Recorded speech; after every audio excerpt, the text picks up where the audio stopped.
দোস্ত চিন্তা করতেছি একটা সিনেমা বানাবো। কি বলস? তা তোর সিনেমার নাম কি দিবি? ঘুম। নায়ক কে থাকবে? আমি নিজেই। নায়িকা কে থাকবে? কোলবালিশ। আর ভিলেন কে থাকবে? মশা।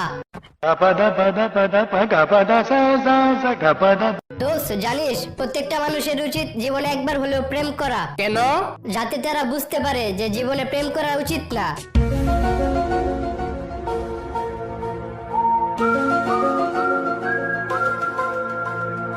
কিরে দোস্ত, শুনলাম তুই নাকি বিয়ে করবি? হ্যাঁ রে দোস্ত, আমি সামনের মাসে বিয়ে করব।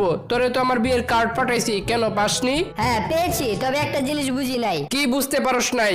আচ্ছা তুই কি প্রত্যেক শুক্রবারে বিয়ে করবি? আরে কি বলিস, প্রত্যেক শুক্রবারে একটা করে কি বিয়ে করা যায়? তুই কি পাগল হয়ে গেলি নাকি? তাহলে যে তোর বিয়ের কার্ডে লেখা দেখলাম তোর বিয়ে হবে রোজ শুক্রবার।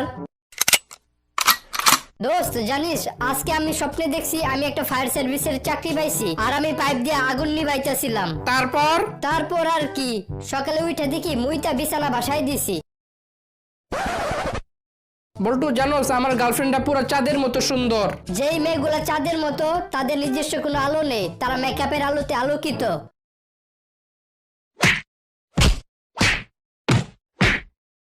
আচ্ছা বল্টু, আমাদের দেশকে নিয়ে একটি বাক্য বল। আমাদের দেশ হলো এমন একটি দেশ যেখানে ওয়ান ওয়ে রোড পার করতে হলে রাস্তার দুই পাশে তাকিয়ে তারপরে পার হতে হয়।